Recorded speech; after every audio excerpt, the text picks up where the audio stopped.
Chapter 31, which treats of many and great matters. Supreme was the satisfaction that Sancho felt at seeing himself, as it seemed, an established favourite with the duchess, for he looked forward to finding in her castle what he had found in Don Diego's house and in Basilio's. He was always fond of good living, and always seized by the forelock any opportunity of feasting himself whenever it presented itself. The history informs us, then, that before they reached the country house or castle, the duke went on in advance and instructed all his servants how they were to treat Don Quixote; and so the instant he came up to the castle gates with the duchess, two lackeys or equerries, clad in what they call morning gowns of fine crimson satin, reaching to their feet, hastened out, and catching Don Quixote in their arms before he saw or heard them, said to him, "Your highness should go and take my lady the duchess off her horse." Don Quixote obeyed, and great bandying of compliments followed between the two over the matter; but in the end the duchess's determination carried the day, and she refused to get down or dismount from her palfrey except in the arms of the duke, saying she did not consider herself worthy to impose so unnecessary a burden on so great a knight. At length the duke came out to take her down, and as they entered a spacious court, two fair damsels came forward and threw over Don Quixote's shoulders a large mantle of the finest scarlet cloth, and at the same instant all the galleries of the court were lined with the men servants and women servants of the household, crying, "Welcome, flower and cream of knight errantry," while all or most of them flung pellets filled with scented water over Don Quixote and the duke and duchess; at all which Don Quixote was greatly astonished, and this was the first time that he thoroughly felt and believed himself to be a knight errant in reality and not merely in fancy, now that he saw himself treated in the same way as he had read of such knights being treated in days of yore. Sancho, deserting Dapple, hung on to the duchess and entered the castle; but feeling some twinges of conscience at having left the ass alone, he approached a respectable duenna who had come out with the rest to receive the duchess, and in a low voice he said to her, "Señora Gonzales, or however your grace may be called." "I am called Dona Rodriguez de Grijalba," replied the duenna; "what is your will, brother?" To which Sancho made answer, "I should be glad if your worship would do me the favour to go out to the castle gate, where you will find a grey ass of mine; make them, if you please, put him in the stable, or put him there yourself, for the poor little beast is rather easily frightened, and cannot bear being alone at all." "If the master is as wise as the man," said duenna, "we have got a fine bargain. Be off with you, brother, and bad luck to you and him who brought you here. Go, look after your ass, for we, the duennas of this house, are not used to work of that sort." "Well then, in troth," returned Sancho, "I have heard my master, who is a very treasure finder of stories, telling the story of Lancelot when he came from Britain, say that ladies waited upon him and duennas upon his hack; and if it comes to my ass, I wouldn't change it for Señor Lancelot's hack." "If you are a jester, brother," said the duenna, "keep your drolleries for some place where they'll pass muster and be paid for you'll get nothing from me but a fig." "At any rate it will be a very ripe one," said Sancho, "for you won't lose the trick in years by a point too little." "Son of a bitch," said the duenna, all aglow with anger, "whether I'm old or not, it's with God I have to reckon, not with you, you garlic-stuffed scoundrel;" and she said it so loud that the duchess heard it, and turning round and seeing the duenna in such a state of excitement and her eyes flaming so, asked whom she was wrangling with. "With this good fellow here," said the duenna, "who has particularly requested me to go and put an ass of his that is at the castle gate into the stable, holding it up to me as an example that they did the same I don't know where, that some ladies waited on one Lancelot and duennas on his hack, and what is more to wind up with, he called me old." "That," said the duchess, "I should have considered the greatest affront that could be offered me;" and addressing Sancho she said to him, "You must know, friend Sancho, that Dona Rodriguez is very youthful, and that she wears that hood more for authority and custom's sake than because of her years." "May all the rest of mine be unlucky," said Sancho, "if I meant it that way. I only spoke because the affection I have for my ass is so great, and I thought I could not commend him to a more kind-hearted person than the lady Dona Rodriguez." Don Quixote, who was listening, said to him, "Is this proper conversation for the place, Sancho?" "Señor," replied Sancho, "every one must mention what he wants wherever he may be. I thought of Dapple here, and I spoke of him here, If I had thought of him in the stable, I would have spoken there." On which the duke observed, "Sancho is quite right, and there is no reason at all to find fault with him. Dapple shall be fed to his heart's content, and Sancho may rest easy, for he shall be treated like himself." While this conversation, amusing to all except Don Quixote, was proceeding, they ascended the staircase and ushered Don Quixote into a chamber hung with rich cloth of gold and brocade.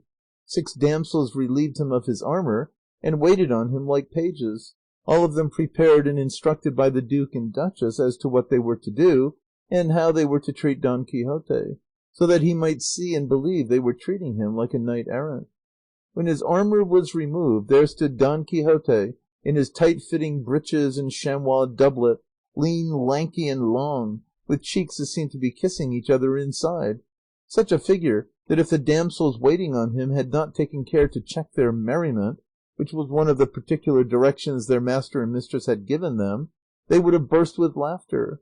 They asked him to let himself be stripped that they might put a shirt on him, but he would not on any account, saying that modesty became knights errant just as much as valour. However, he said they might give the shirt to Sancho, and shutting himself in with him in a room where there was a sumptuous bed, he undressed and put on the shirt. And then, finding himself alone with Sancho, he said to him, "Tell me, thou new-fledged buffoon and old booby, dost thou think it right to offend and insult a duenna so deserving of reverence and respect as that one just now? Was that a time to bethink thee of thy Dapple? Or are these noble personages likely to let the beast fare badly when they treat their owners in such elegant style? For God's sake, Sancho, restrain thyself, and don't show the thread so as to let them see what a coarse, boorish texture thou art of. Remember, sinner that thou art, the master is the more esteemed the more respectable and well-bred his servants are, and that one of the greatest advantages that princes have over other men is that they have servants as good as themselves to wait on them. Dost thou not see, short-sighted being that thou art, and unlucky mortal that I am, that if they perceive thee to be a coarse clown or a dull blockhead, they will suspect me to be some impostor or swindler? Nay, nay, Sancho friend, keep clear, oh, keep clear of these stumbling blocks, for he who falls into the way of being a chatterbox and droll drops into a wretched buffoon the first time he trips. Bridle thy tongue, consider and weigh thy words before they escape thy mouth, and bear in mind we are now in quarters whence, by God's help and the strength of my arm, we shall come forth mightily advanced in fame and fortune." Sancho promised him with much earnestness to keep his mouth shut, and to bite off his tongue before he uttered a word that was not altogether to the purpose and well considered, and told him he might make his mind easy on that point, for it should never be discovered through him what they were. Don Quixote dressed himself, put on his baldric with his sword, threw the scarlet mantle over his shoulders, placed on his head a montera of green satin that the damsels had given him, and thus arrayed passed out into the large room, where he found the damsels drawn up in double file, the same number on each side, with all the appliances for washing the hands, which they presented to him with profuse obeisances and ceremonies. Then came 12 pages, together with the seneschal, to lead him to dinner, as his hosts were already waiting for him. They placed him in the midst of them, and with much pomp and stateliness they conducted him into another room, where there was a sumptuous table laid with but 4 covers. The duchess and the duke came out to the door of the room to receive him, and with him a grave ecclesiastic, one of those who rule noblemen's houses, one of those who, not being born magnates themselves, never know how to teach those who are how to behave as such, one of those who would have the greatness of great folk measured by their own narrowness of mind, one of those who, when they try to introduce economy into the household they rule, lead it into meanness. One of this sort, I say, must have been the grave churchman who came out with the duke and duchess to receive Don Quixote. A vast number of polite speeches were exchanged, and at length, taking Don Quixote between them, they proceeded to sit down to table. The duke pressed Don Quixote to take the head of the table, and though he refused, the entreaties of the duke were so urgent that he had to accept it. The ecclesiastic took his seat opposite to him, and the duke and duchess those at the sides. All this time Sancho stood by, gaping with amazement at the honour he saw shown to his master by these illustrious persons. and observing all the ceremonious pressing that had passed between the duke and Don Quixote to induce him to take his seat at the head of the table, he said, "If your worship will give me leave, I will tell you a story of what happened in my village about this matter of seats." The moment Sancho said this, Don Quixote trembled, making sure that he was about to say something foolish. Sancho glanced at him, and, guessing his thoughts, said, "Don't be afraid of my going astray, señor, or saying anything that won't be pat to the purpose. I haven't forgotten the advice your worship gave me just now about talking much or little, well or ill." "I have no recollection of anything, Sancho," said Don Quixote. "Say what thou wilt, only say it quickly." "Well then," said Sancho, "what I am going to say is so true that my master Don Quixote, who is here present, will keep me from lying." "Lie as much as thou wilt for all I care, Sancho," said Don Quixote, "for I am not going to stop thee, but consider what thou art going to say." "I have so considered and reconsidered," said Sancho, "that the bell ringer's in a safe berth, as will be seen by what follows." "It would be well," said Don Quixote, "if your highnesses would order them to turn out this idiot, for he will talk a heap of nonsense." "By the life of the duke, Sancho shall not be taken away from me for a moment," said the duchess. "I am very fond of him, for I know he is very discreet."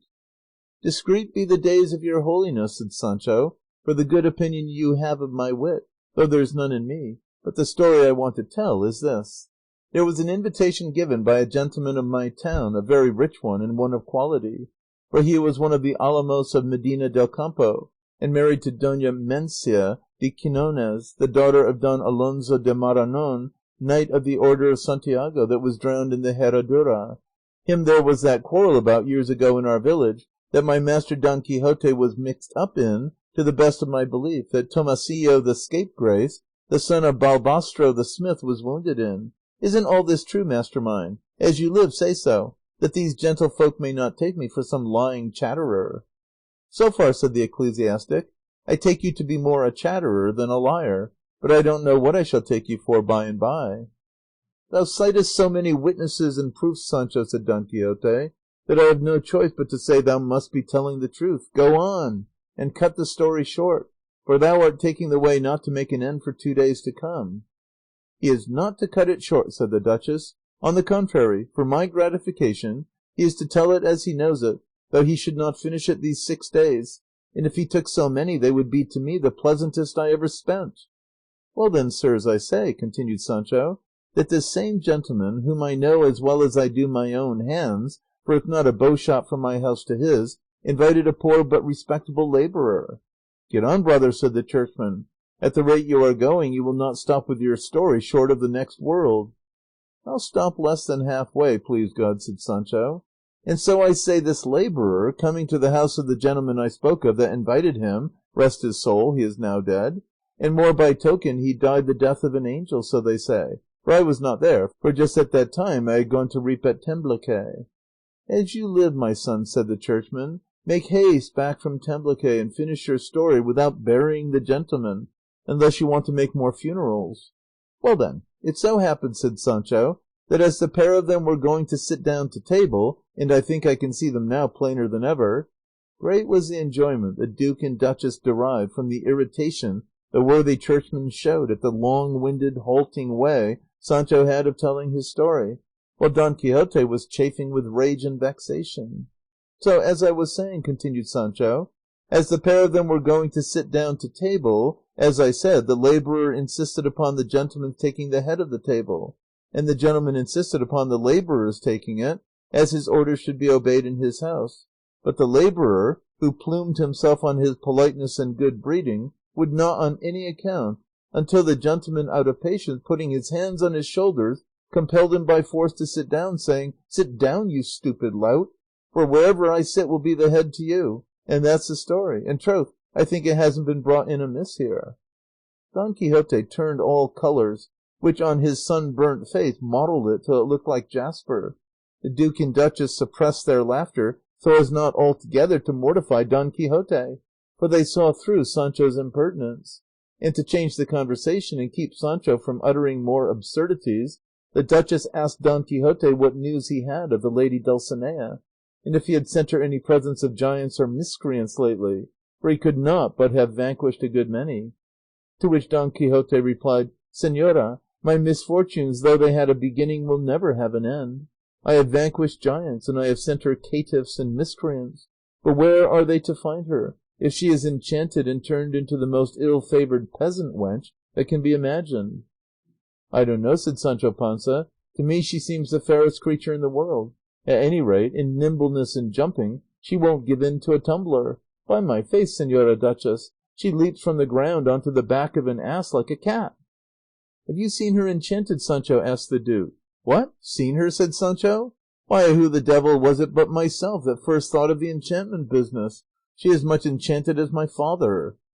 The ecclesiastic, when he heard them talking of giants and caitiffs and enchantments, began to suspect that this must be Don Quixote of La Mancha, whose story the duke was always reading, and he had himself often reproved him for it, telling him it was foolish to read such fooleries; and becoming convinced that his suspicion was correct, addressing the duke, he said very angrily to him, "Señor, your excellence will have to give account to God for what this good man does. This Don Quixote or Don Simpleton or whatever his name is cannot, I imagine, be such a blockhead as your excellence would have him, holding out encouragement to him to go on with his vagaries and follies." Then turning to address Don Quixote, he said, "And you, numbskull, who put it into your head that you are a knight errant, and vanquish giants and capture miscreants? Go your ways in a good hour, and in a good hour be it said to you, go home and bring up your children if you have any, and attend to your business, and give over going wandering about the world, gaping and making a laughing-stock of yourself to all who know you and all who don't. Where, in heaven's name, have you discovered that there are or ever were knights errant? Where are there giants in Spain, or miscreants in La Mancha, or enchanted Dulcineas, or all the rest of the silly things they tell about you?" Don Quixote listened attentively to the reverend gentleman's words, and as soon as he perceived he had done speaking, regardless of the presence of the duke and duchess, he sprang to his feet with angry looks and an agitated countenance, and said, but the reply deserves a chapter to itself.